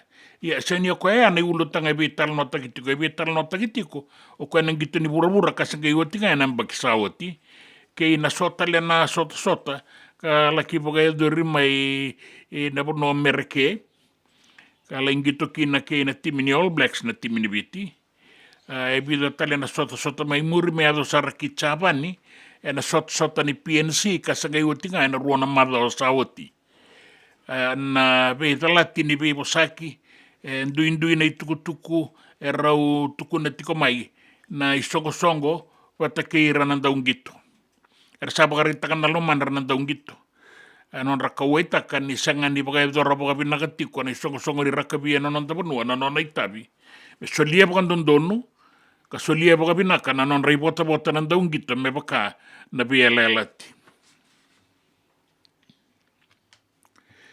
e donan rawo na sanga bulu kalima na kunru e adamai membaletira na daga tiko na non tabanua karalago mai bonua tani e bagarita tiko mai na ministry ni daga ni sa adamai na kunru sa kaweta kana matani tu ka sangaraba tiko na ministry ni be daga taki na non tabanua e kan minister Agni Deo Singh ni saya do tiko mai sona kunru beira na daga na non tabanua karangole mai bonua tani ramai daga ba ngauna ngai viti ka bia tau bata saranga ke na matangali kunru era rongo tiko mai Australia beira na non da vengarabia na Pasifika kar daga tiko mai Australia na kena be dalati na be dinati wata ke na tagadaka beira tagadaka so beira go se warita ki mai ni sandi na indua tani na tuku na ibola na non ibola ni tagadaka ki na ibola tangi ngende ni buli ki na kilaka era sa rawata toka indu na kaenda mai reida ni rasa tagadaka ya warita ki mai ni sa edo tiko na be bangangai anundua sarati ko na kisi ni kundu kara sa edo maingo ka rasa kakina na minister o Agni Deo Singh ni rato sangarabatiko na ministry na kawai ke na kunru edo tiko maingo lewe rango era daga na tambanan ni matai tarabale donan rau rosanga bulu katolu ka vida talera daga na be tambana iso na daga ni sarabanua ke ravengarabi na be tambana ibunga era samai tiko kine no non dabunua tambana nimbuliaya ke inem business borita kana minister ni sabanga ngai ke tiko na kunrongo ndani waselebo sa walira wa dona kene wase sembera tiko ni bogadavari ka sabo tiko e vida merato nanga ingaraba ni bogabinaka me matata kina na non rakundur na wekanda mai bonota ni rasama idagaka na non dabonua ke na non rakawai kina itukutuku taleso nangito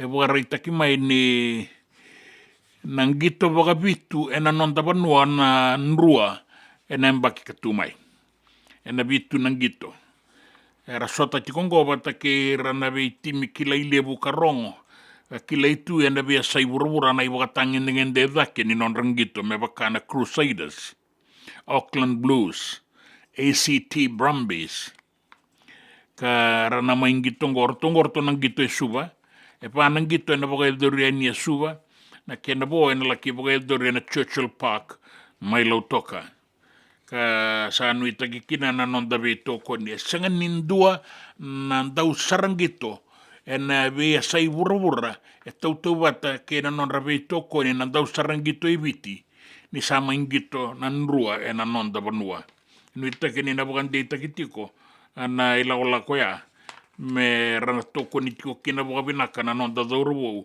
na ngito na rakabi ka bukan bimbi na Pacific Super Rugby ena mbaki katumai. Kina be sai burabura rau se diri tikongo e mali walala e rua nanda ubuka ka senga indoko uluan ni kitawar da yana singa buarawai enduan wanga ni mali walala mela kibebu etimai o e rau na lewe ruango e rau ananu me rau tikonga me walu na singa mai mali walala ia sana bia sibia toka na ngauno ya gona buna sa talai mai kina endua tale na wanga ni mali walala mela kibebu etimai na ila kola kongo na SpaceX ka nuita kini na rawan ni nalaki kautirau lesu tale mai ka boga lesu yegi rau tale mai na mbula binak na wakanda rau diri bolingo mali walala boga reita ki mai ni na bia taure walu na singa ke baka rau sitiko tale ngai mali walala na ila walawango ni berin nanga itumbu baka sarati ko na kaua imbaleta na non rau tiko kina be kain baleti rau ni sana sibia tiko na ngauna endon me rau tiko kina mai mali walala kina itukutuku ni nraki bogarita ki mai ni nraki sua tiko na non dabanu au kuna lo atau ba ngauna nauda dina ni na mamada ene be ngauna taleso ia nende kota na ituwa kini nraki sua enda i me adoba na singa ni mataka bogambimbi na deba ke viti levu na bua suba ke no sori kautatiko ni ki korobo tailevu ke na woliku ke tailevu na sano na itasiri ke na sano na mosi baka kina na sano ra barabia mai rakiraki ka toka ni kitai na sana itolu da kaunrobe mbua ke maduata ka waita kitaliti ngaki na nanraki tarai rato na sana itolu kena be atu anu mai di kombia mai nangele lebu mai tabi uni laudwa labata ke ngamea o katalenga kino ya data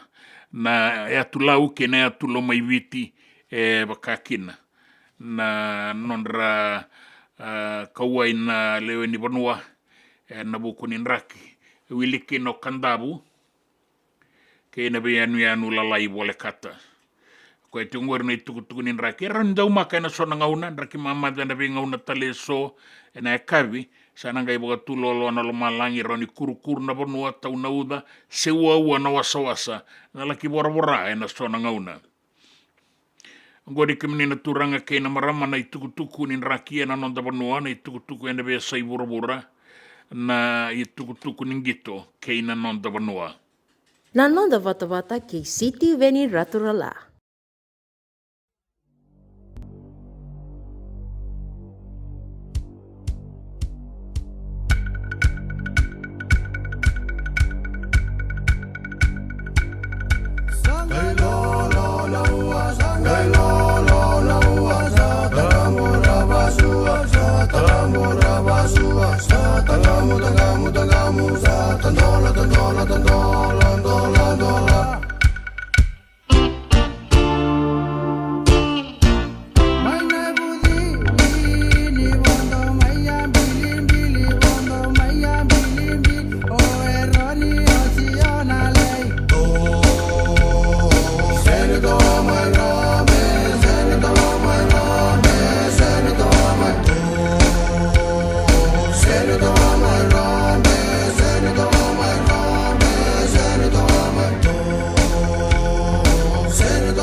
JJ's Food Shack. E tiku kena na kankana boka bitki me bakana kokonda. Lobo benga ni ngai kani do itu na bundi nan dalo se tabioka. Na kankana boka langi me bakana steak boka elo kena coleslaw.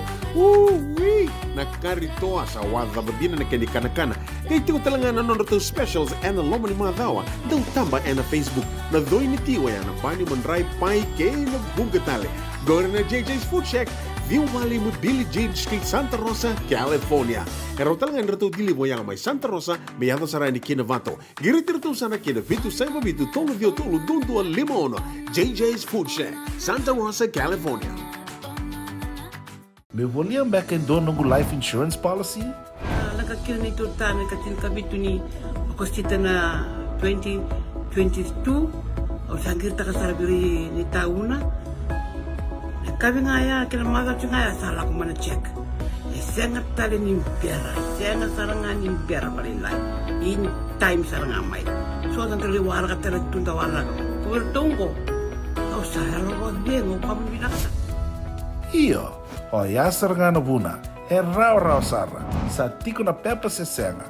Bula binaka se tobi mate. Kambani duan-duan kana soma mena claim na lom ni rosa nga bulu kavana ua keada na lenga nisa e mbaki roa tina policy. Text mai kina wasa eva walu va dua tolu walu lima e na kena i tuku matai lalai. Oya na wasa eva walu va dua tolu walu lima. E senga dina ni kara rawa na daka waka kekiwa. Ia endona kainda wipu ke kawaka mamanta taka tuna bengaravi, o ia ke tuna kenda to kakana. Leika na dalo na bisikete na reo bata na sunbells e tinimbulu makau. We kenda to na senga tiku nindreiva, se senga ni waka motoka, kanda u drendre na te beto seaki, erto satu wakarau na Divine Pacific Food Mart mai Sacramento, merto talaveani na nung ni boli. Rawa sara. We tartarangayani na taliboni diwa dua ono toluwa diwa ono saivarua merto bakarotaka katalada mai na nung ni boli ena kena ngona to tolo tua. Divine Pacific Food Mart, Viturua Diwawalu Franklin Boulevard, Sacramento, California. Namba di taliboni diwa dua ono toluwa diwa ono saivarua. Erto ngarap talangan ni kena lewa suburi ani nanomu yaya. Mai na nondra to stoa kena nomu mate ni katumba. Na nonda bata-bata, kay City Veni Raturla.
Mata bina karido kau maya udangai undi amata nasagai dua dile anti akara rawani sarai nai baru dua sembang boli rawa.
Ongo na rongo may wala ni Songo and a radio bulando vata San Francisco. Mekauti kanda vata mai. Tabe sureti raramba be kemunin matabi wakani. Mendalaki sotaani en singa ni bwana numini tu baga ikoya ni nonda matani tu mai viti. Dan laki ndua bata tiko ya nikina menda marotaka na nonda singa ni tungalala na Fiji Day. En bakingo ruana undolu rua sangavulu kabaira. Tuna vengarabi na Ono Foundation USA. Ka rato sabi sureti tikongo. Na boga rombuka kena boga rawai. Na katini kandua kena katini karua ni Okotoba na Sonoma County Fairgrounds, Santa Rosa, California. Se toka e vida na stalls na watunuloa kwa ya vitu na raunandola. Senga ni volitaki kakana. Ya bi kemuni na bia mai volitaki kakana. Ngandrebi mo ni na bi taratararawa ke rato na tambana ni Bulararamba, Department of Health Services, Sonoma County. Na talebo ni vitu saiba vitu 515. Be tartare ni ke apenisa na itini. Na talebo ni vitu ndua ba vitu saiba rua saiba baba. En kena ibo madala se email en FijiDayUSA@yahoo.com. Me rawa ni matatakina na kena itukutuku matailalai. Rato na tiko talenga en songongo na tamban ni Labo Musuki na Fiji National Provident Fund na kambani ni baka itukutuku en Digicel na matambose ningele maroro ini taukei Unit Trust of Fiji, Soul Fintech, Sole Fintech, the Fiji Trade Union Commission, the Fiji Trade Commission, Watake na Fijian Holdings Limited, the Ministry Ningele, ke na vitambana era sema ya nikina. Na besureti raramba, embaletan Fiji Runway Resort Gala na bagayaduri en Singapore way na kotoba na ikarua sangabulu kaon ni singa 5 kinatini kandua na kaloko na kabi en Caneros Resort and Spa en basai babawalu Sonoma Highway Napa na iduruduru en donan rawa sangabulu kalima nandolan 2 o kakina na ibagaya kabi sa umani batakedeani kina tolu na itamba ibagaya kabi kena bimatangalingono endua na aua na fashion show na bagarita kibuki kena bagarita kisulu erawa ni oni tokarani na isulu ni kilani ve rauti kena songo karato na tiko talenga ni kina na Tourism Fiji kena radio bulan 2 bata na kena yotioti endua na besureti kina katalau masu ni ANCF Cell 2 Group 2 na bagayadure ni kawalu ni Okotoba na ndua tolundua 5 Pacific Avenue Santa Rosa, California. Diwa 5 ba sa ibaba may naona na kaloko na mataka kinawalu ni sakilati ko na kena inaki meron ni umanikinan na sasanga ni nomo ni Tosea ni mo nilay saraba na wanga ni Noa o ni sakilati ko na kena bibosaki mo ni azo ni kinabogaleolebu na kena katalau kena masu sa ikuengori na irongo na nondabali ni songo Nanonda vata-vata kei City Veni Raturala.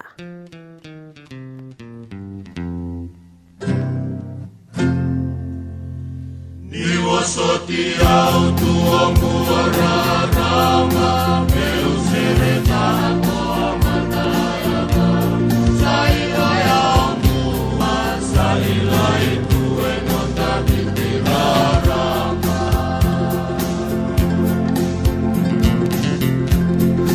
Niwasoti eito inawe agani eto nasena ni serela elisa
serene o vini imbalena mau ke rotona daudau in dele setura ertolanga tatoka na singale wenda inda ina iwalanga wongo ana tambadaga ni visa maina soba bula binaka dola bina sera tupou bula binaka sera tupou kumbuna banua tiko maina doana basonga ninga ni salang ko ida umbati ni bula binaka kai tiko maini totoka na sere ia kere mengai botai telenga na sere taraba na bubale endubula na bubale na nani setonga ke ira na makumbuna ia lako telenga ni be ke muni bata ke ira na makumbumuni mai dombati umbula benaka ni umbula benaka na singale buenda indai nende na gai be taratara na gai be shamati tale ta boga bina benaka tiko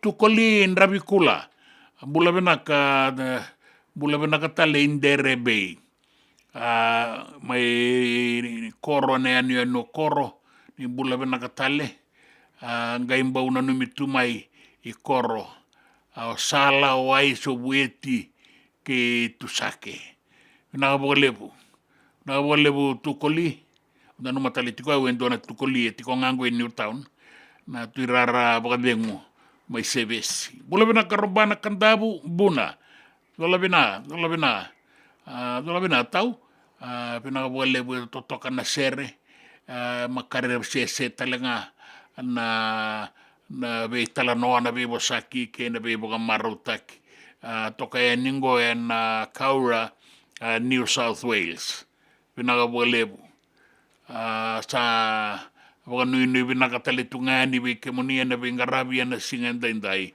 ke na singa ni mataka vinaga bolebu sarana no moni semati ko mai na wakanda en singa lebu ndai en non da bata en radio mbulan dua bata San Francisco kauti kenda watamai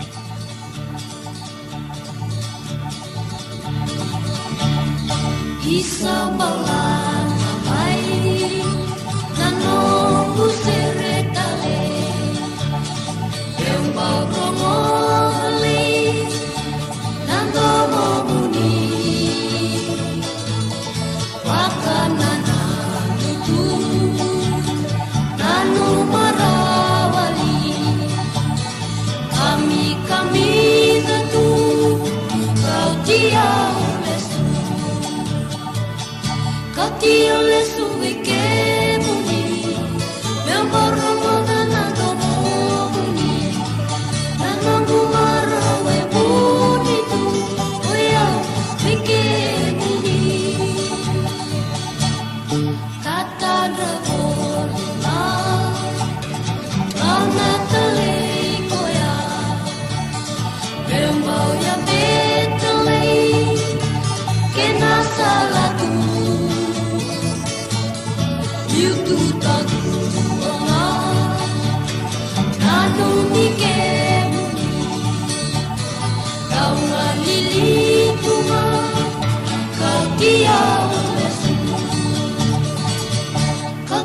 lesu ekemu, memoro moda nando momu, nanu bumara webuniku, uyau mikemu. Dio le sue che muni, eu moro guardando momo, quando umara e bonito, uia, me che muni. E senga dina ni kara o rawa na daka waka kekiwa. Ia endona kainda wipu ke kawaka mamanta taka tuna bengaravi, o ia ke tuna kenda tō kakana.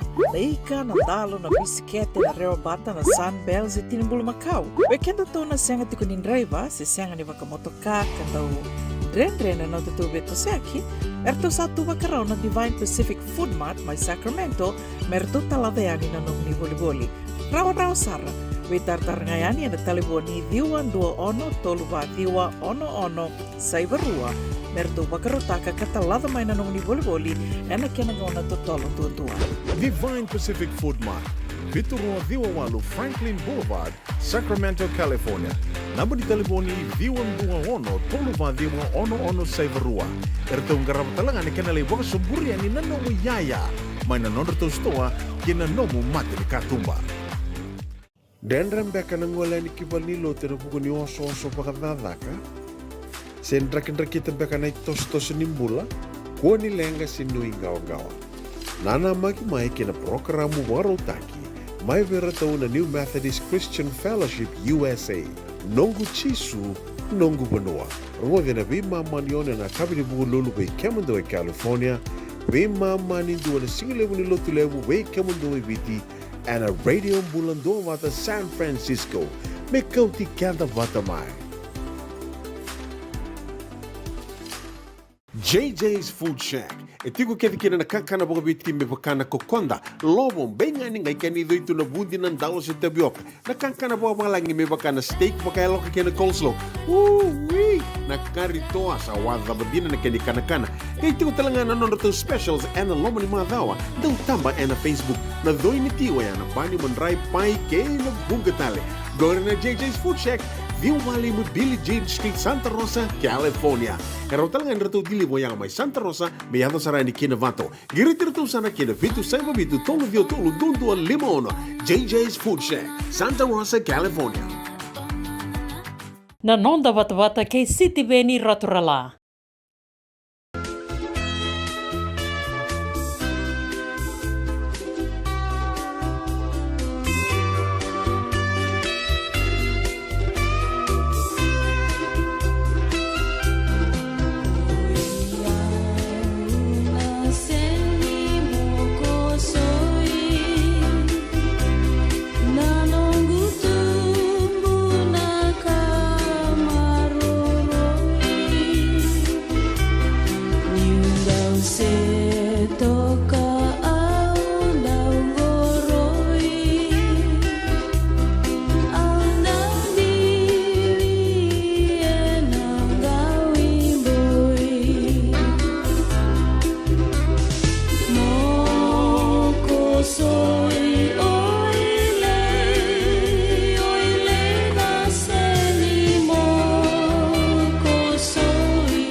sere nei ratu karalo malumu batu embeletan seni makosoi mai vuna. Duana buni makosoi toka saranga na ngauni sala ka lele ki vuna mai tabe uni na were mbula keviti. Tabarorongo mandango ki be na talatala Lal Muhammad na yoti tini tabi ana singale wenda indai. Baletani so e bagai ulum bale na katini. Na kena ulum bale rawarao nga sanga na ilabo. Sanga nindua na kena ibo mabala sara itu ya sanga na ilabo. Yo na talatala ibe tuku na mai na buni sanga ya. Abu na uta chunga na ko na tanganen go lago tu. Wale tu no na yau. Wale tu no na yau na kaba bura. Lebe kende go sa lebe chunga na nda ba le chunga no de yau. Nge chunga tugun chunga senga na ilabo. Senga mande na ilabo me soli mande na singa tambu. Me na labo. Ndo boli yang ko na chunga. $9, $10, $50. Lago chunga na ngun yang ko na bongket na raw may be na soli. Boso tiao. Kandi nango, o sa sota ba uchimay. Ha? Ranga na ilabo may na boliang ko na, ayo na ilabo may soli ki wana kalo sa sinraw chiko. Na tais na offering and tugun chiko, dua na katini sinraw chiko. Bosotia ngori nondo. Ayo, nomundo wini talatala Lal Muhammad wina wale wana daw na turang ni talatala basu ibonombalabu visundaya na Tota Estate. Ni mga binabinaga lebu ena nona daw lebu tiko may nakene tuku biyaw utingo matiko ena mga binabinak ni talitak so nangauna tasana tuku na mandangan na tuku dina may matata sabasaba na non dabi talanoa binaga lebu sara sabo rusang burkan do na miniti meruan na kaloko nangauna may viti nangauna ke kwe batanga abo rusang burkan na miniti iyo me vitu na kaloko.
quem dono nungu life insurance policy?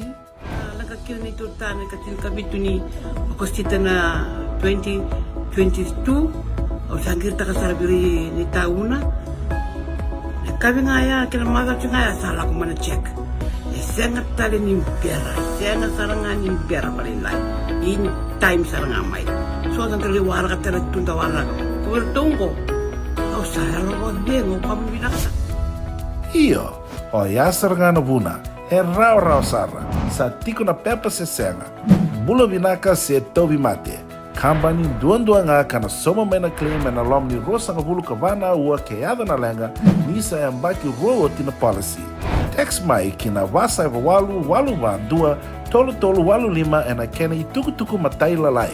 O ya na wasa eva walu dua tolu walu lima. Nungu chisu nungu banua. Dorongode na vima mani ono kina vitu ene kawani bungu lulu be kemadawe California. Vima mani rua ene kawi kina tolu ene singalewu ni lotilewu be kemadawe viti. E warotaka na New Methodist Christian Fellowship USA. Rongode ene radio bulan do vata San Francisco me kauti kenda vata mai. Na nonda vata kay City Veni Raturla.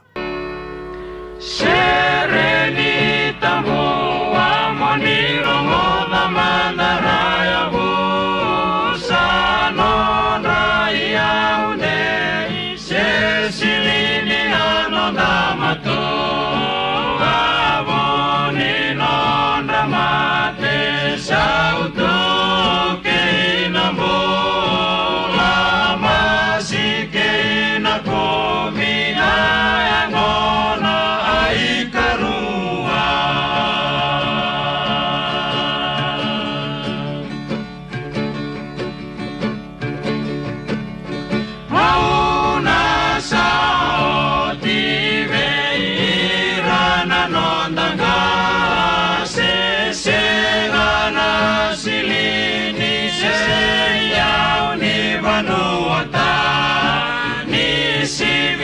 tambani mua gai lomo ena lama kali taliva kakaroni ni lomo ena wai asi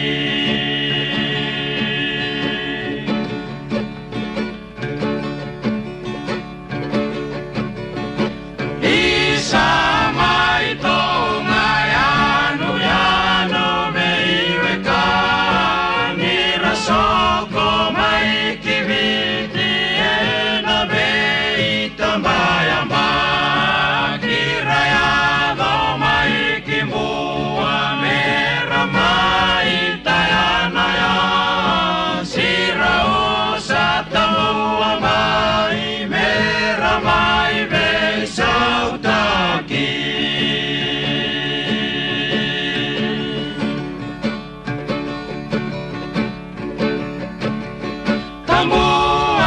kamu nanga non natura mai dola ni non rabosa se non rai vakasala divina i valu se me vokuna tama tange avuto na koro kame ado me vai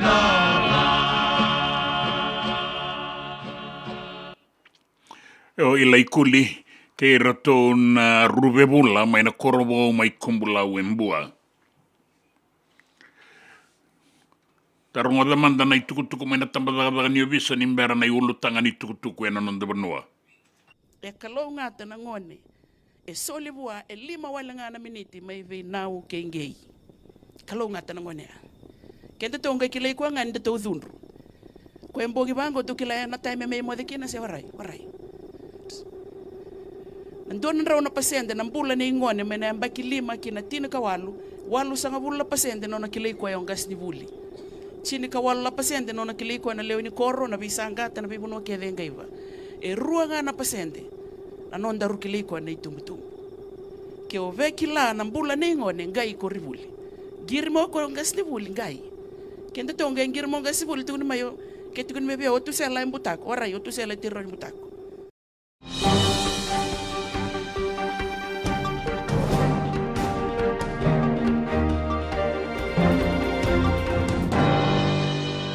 Lutanga ni tukutuku ena non tabanua.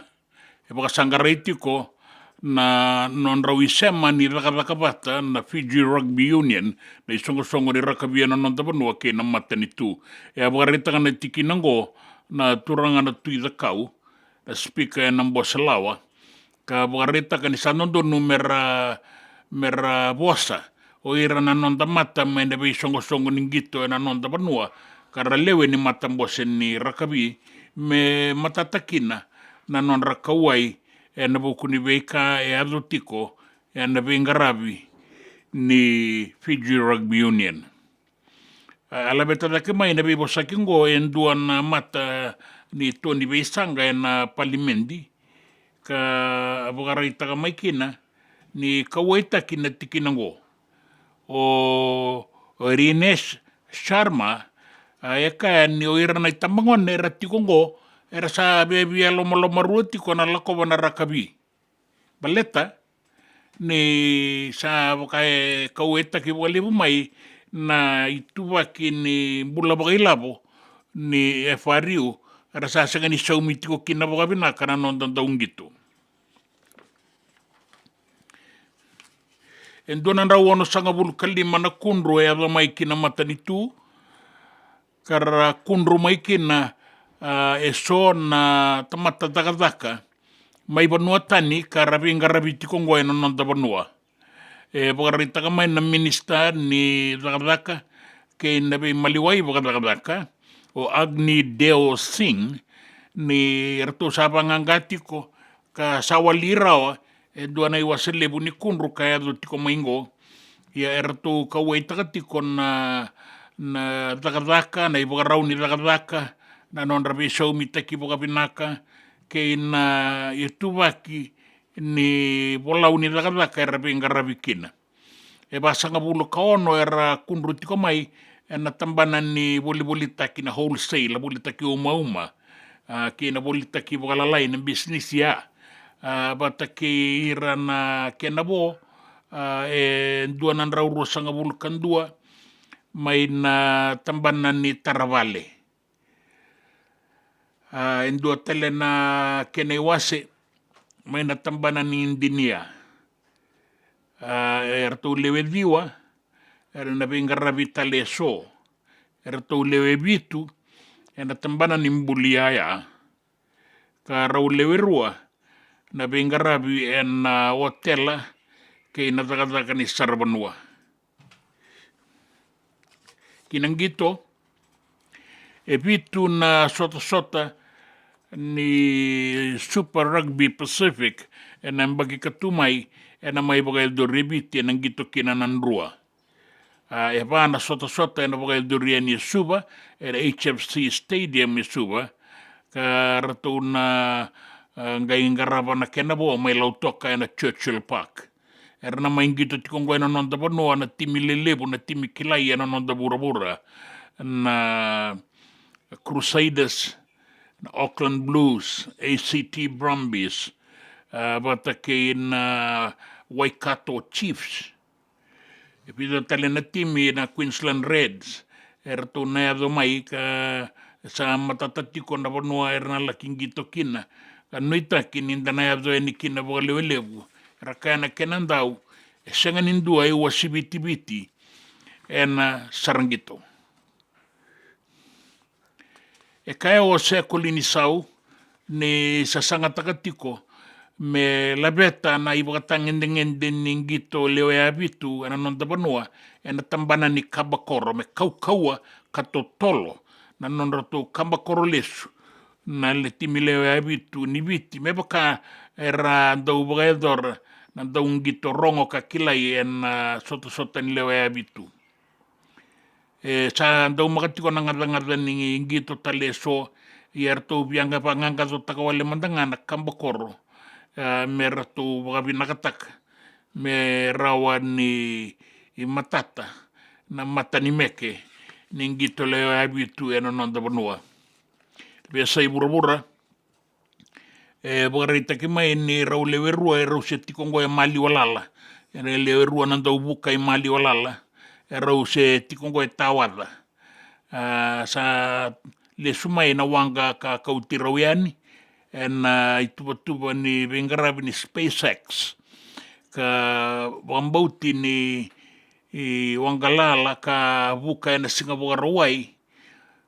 Kaina kini lako tiko ya mela ki bue tirau mai na diria ki bolingo tawada ni sawo tia walu na singa na ngau na dondo numero le sumai kina raki na ukuna lolo atau banga una na uda rungu tiko na banua ndo tele na uanin raki suasua se koto ya ningori na non da banua kina deba ka bagabuna tiko nan raki suasua na kenda maliwa maiviti na ngau na ngau kubataka na kena loloa tau banga una nauda kana numini nandei koto na ituba ganin raki ngo meda bana singa ni mataka na deba ke biti lebu na bua suba ke na usori mai na usori me ado ni ki korobo tai lebu na bua liku ke tai lebu na sanora ke raki na sanona mosi wata ke serua na seua na wasawasa nan raki rungu ka tau tiko kina nauda baka kina na deba ke mbua na toka lau ke maduata ke na anu tabiuni na sana rua na sana o lau wata ke na sana o mai viti baka kina ke na anu kandabu ke na veibo no wole kata na tau banga una tiko kina nauda seua na wasawasa na rawan ni bora-borasa ratoka na wasawasa me redo na singa buke lulu ni mataka tau banga una nauda anandei koto na ituba ganin rakiongo me redo na singa ni mataka koe ngore na itukutuku no da banua na itukutuku ni raki na itukutuku ni besa ibura kenang gito Na nonda bata-bata kay City Veni Raturla.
Bulan ay bakal diri lo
subaidas kero tono kalo blabu ni kormakao.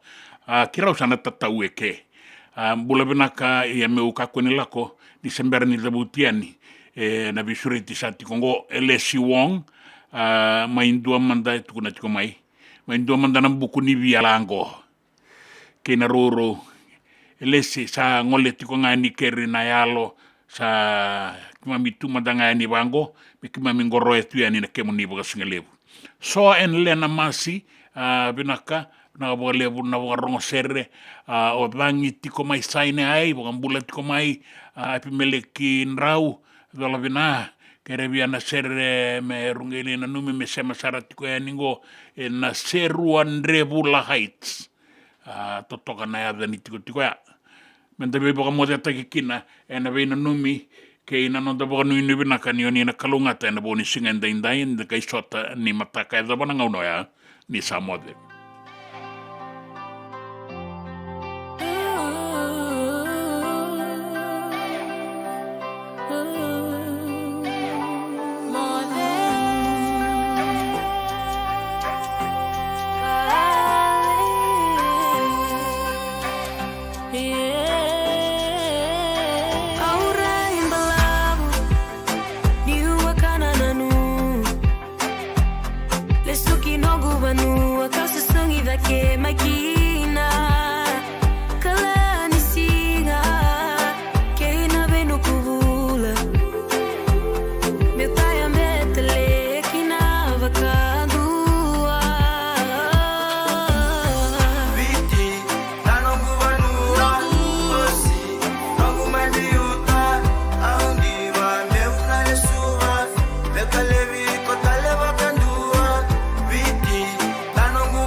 Nanda Vata ki City Beni Raturala and Radio Mbulan Vata, San Francisco. me kochi kianda watamai.